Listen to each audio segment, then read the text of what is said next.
Hello friends, my name is JJ. So the other day I was downtown and wandered into Vancouver Taiwan Fest, a production of the Asian Canadian Special Events Association. Now I have to say that because of COVID restrictions, the event was a little, weak, but I was still able to participate in one of my most favorite cultural activities, buying a souvenir. Specifically, this one here, a little jigsaw puzzle of different interlocking pictures of various things that collectively make up the culture of Taiwan, as drawn by Taiwanese artist Chin Weng Cheng. You can see that under the pieces, he put a list of what everything is supposed to represent, making this a fun and educational tool to help people like you and I who don't necessarily know a lot about Taiwan, know where to begin. And begin we shall. In today's video, I thought it would be interesting if we could maybe look over a couple of these puzzle pieces, and I will tell you what I've learned about the things on them. And together we can hopefully unveil some interesting knowledge about this most fascinating island nation.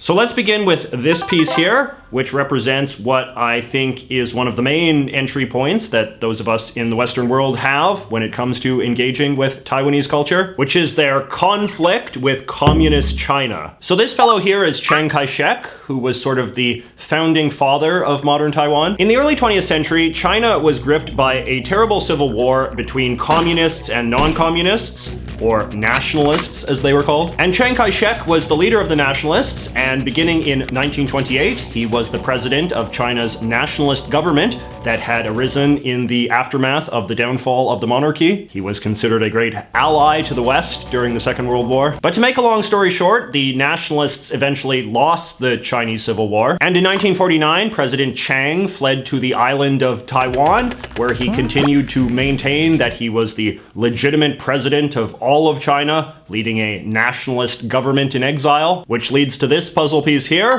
which represents the Chiang-era patriotic slogan, "Retake the mainland." This gets into this whole idea that it was supposedly just a matter of time before the Chinese Civil War would resume and the nationalist forces would invade the mainland, overthrow the communists, and return everything back to the way it used to be. You can see that this slogan was once a prominent part of Taiwanese propaganda. When Chiang Kai-shek died, his son took over, who is this guy with the glasses. Together, the regime of the Chiangs lasted until 1988, and their dictatorship was often quite brutal. This piece here represents their policy of so-called blacklisting, wherein the government would prohibit re-entry into the country of certain Taiwanese people who had lived or studied abroad and thus had supposedly been corrupted by dangerous pro-democracy ideas. This fellow here is wearing an anti-blacklist protest mask, which were a popular symbol of opposition to the policy near the end of the dictatorship years. All right, now let's talk about this puzzle piece, which is labeled ethnic diversity. So even though we on the outside tend to think of Taiwanese history as being mostly defined by the political situation of the post-Civil War era, human beings have lived on the island for thousands of years before any of that. In fact, the CIA World Factbook claims that the majority of current genetic, archaeological, and linguistic data support the theory that Taiwan is the ultimate source for the spread of humans across the Pacific to Polynesia. Or, in other words, humans have been living on the island of Taiwan for so long, it is possible it might be the oldest inhabited island in the entire Pacific. But while it may be responsible for the settlement of Polynesia, we do not usually think of Taiwan as being a Polynesian country today, given the amount of Polynesian people who live there is so low. And this is because for the last 400 years or so, the island of Taiwan has been actively colonized by settlers from mainland China, a trend that began long before the Civil War. I saw a YouTube video from the channel Masoman a while ago that suggested Taiwan should really loom larger in the global imagination when we think of a nation of immigrants. It's less of a traditional Asian nation and more akin to a place like America or Australia, since the vast majority of the country's population is not ethnically indigenous to the island. To once again quote the CIA, more than 95% of Taiwan's population consists of people descended from mainland immigrants, what we now normally call the Han Chinese, while only 2.3% being indigenous Pacific Islander. With numbers like that, I suppose you could easily dispute the degree that Taiwan is all that diverse. But since China is itself a giant country with many discrete cultures within it, Taiwanese notions of diversity often emphasize the distinct cultures within the Han community, in addition to the Han versus indigenous dynamic. As Taiwan grows wealthier, they are likewise starting to see an influx of immigrants from other Asian nations, including Malaysian, Vietnamese, and Filipino. Now, as is the case in the so-called settler societies of the Western world, a lot of the Han Taiwanese people do seem to have a growing sense of guilt and remorse for their centuries of mistreatment of the indigenous peoples of their island, leading to, their near extinction. President Taiwan issued a formal apology to the island's original inhabitants for the political, economic, and environmental exploitation they had endured over the past 400 years. The remorse even manifests in similar ways, including a government push to establish new treaty agreements to give Aboriginal people more control over their traditional lands for things like hunting and fishing and self-government. This new cause is embodied by this guy here, who is an Aboriginal man in traditional clothing, holding a sign saying, "No one is an outsider," which is a slogan associated with the modern Taiwanese indigenous rights movement. This NPR story made what I thought was an interesting observation about all of this, which is that in some parts of Taiwanese society, emphasizing the importance of indigenous Polynesian culture is one way that Taiwan can start to establish an identity for itself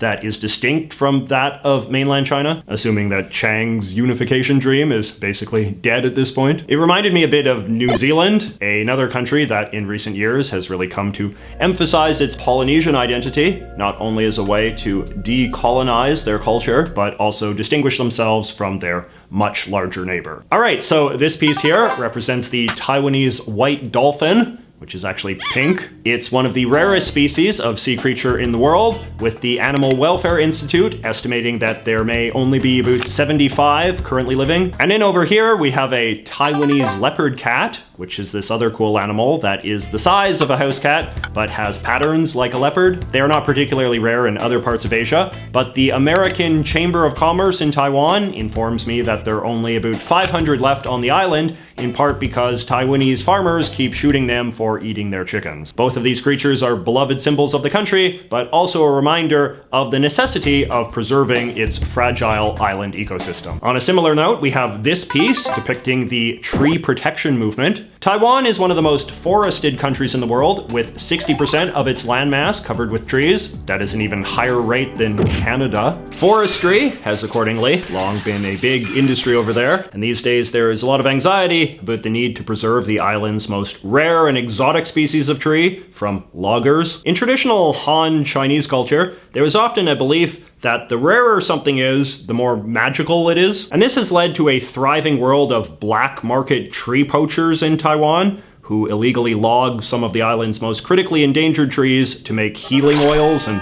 lucky charms. I read a really interesting article in the Asia Pacific magazine The Diplomat about all of this that really painted a very lurid picture of the Taiwanese tree poaching industry and its complex standing as an issue that intersects nature, law, and culture. This piece here depicts a structure known as a chastity arch, which is a type of monument you can find all around Taiwan. As the name suggests, they are literally monuments to the chastity of various elite women, and thus part of what historians now often call the chastity cult of China's very socially conservative Qing dynasty. Basically, according to the Confucian values of the time, the best sort of woman was a woman who went the longest without ever having sex. But since a woman was obviously expected to get married at a young age and have constant sex with her husband, a properly chaste woman was usually a widow, with the best sort of widow being a woman whose arranged husband had died before she even got a chance to marry him, meaning she would now be a virgin for the rest of her life because those were the rules. According to the book The Peking Gazette by Lane Harris, the Chinese imperial government really went out of its way to make exemplars of chaste women. These imperial honors, the most prestigious a woman could receive from the state, were usually signified by the erection of a ceremonial arch on the road to the village, town, or city in which the woman lived that served to edify the public and encourage similar behavior. In the first 2 centuries of the Qing, more than 200,000 women were so honored as part of the cult of female chastity. And of course, that number included many on the island of Taiwan. This history of overbearing male chauvinism, whose legacy continues to literally cast a shadow over Taiwan to this day, is also represented by this piece here, which commemorates this somewhat notorious quote from Taoist philosophy, which the puzzle translates as, "Men are superior to women." That said, there are also a few pieces in here that refer to more recent advancements in Taiwanese gender relations. This rose represents what they call the Rose Boy episode of 2000, which was when a teenager who had been severely bullied for acting effeminate was found mysteriously dead in a school bathroom stall. His death is often credited as helping spark the initiative to reform Taiwanese schools in a more gender-inclusive and LGBT-friendly direction. This piece here, meanwhile, refers to Taiwan's status as the first country in Asia to legalize same-sex marriage, which they did in 2019. All right, and now let's talk about this piece, which was particularly interesting to me as someone who is very into the politics of language. This guy is supposed to be an elementary school student, and he has a sign around his neck that says, "I will not speak Taiwanese." This sort of punishment is a very common cliche associated with the Taiwanese government's heavy-handed Speak Mandarin campaign that ran from the mid-1950s until the late 1980s. Since Chiang Kai-shek and his exiled government were from the Chinese mainland, they spoke the modern dialect of Chinese that was common over there, Mandarin. However, we may recall that most people on Taiwan were the descendants of Chinese settlers who had come over hundreds of years earlier, and as a result, they spoke a different type of Chinese, what we would now call Taiwanese. According to the language website Omniglot, Taiwanese is an evolution of the dialect of Chinese spoken in the part of China that is closest to the island, which makes sense. This is always one of the most interesting things about language in settler societies, how the settler version of the language often remains heavily bound up in the dialect of whatever region produced most of the settlers, like how Quebec French is most similar to the sort of French they speak in the north of France, since that's where a lot of Quebec's early immigrants came from. Anyway, because the early Taiwanese government had all of these dreams of retaking the mainland, they believed that unification of language was a necessary precondition for unification of the nation. So mainland Mandarin became the official language of government and radio and TV, and kids who spoke Taiwanese at school got punished, with these punishments now often held up by Taiwanese boomers as a symbol of the oppressiveness of the old regime. When Taiwan became fully democratic in the 1990s, as symbolized by this piece, representing the country's newfound tradition of free and fair elections, the policy of aggressively Mandarinizing Taiwan was abandoned. Today, there are no taboos against speaking it in school or other formal or respectable settings. I like this quote from a paper I read in the Journal of China Perspectives. When the legislator Zhu Gaozeng used Taiyu during a parliamentary debate in March 1987, he provoked a substantial scandal. In the meantime, Taiwanese has become a fully accepted language of the legislature and the dominant language in electoral campaigns. As part of their agenda of reconciliation with the island's native peoples, the Taiwanese government similarly now promotes the survival and learning of various Polynesian indigenous languages as well. But that said, Mandarin Chinese is still an incredibly useful language to know, and the vast majority of Taiwanese still learn to speak and read it. It also remains the overwhelming language of anything written, since, as Omniglot tells me, Taiwanese has always been a primarily spoken language, and even now lacks a single unified writing system. Speaking of writing, another important fact about the Taiwanese relationship with Mandarin is that Taiwanese people still use the so-called traditional Chinese alphabet, while the mainland Chinese use a simplified one that was introduced by the communist government in the 1950s. So we still have a lot of puzzle pieces to get through, but hopefully for the time being, this provides a decent starting point if you, like me, didn't really know that much about Taiwan before now. If you know some interesting facts about Taiwanese culture, let me know in the comments below, and I will see you next week.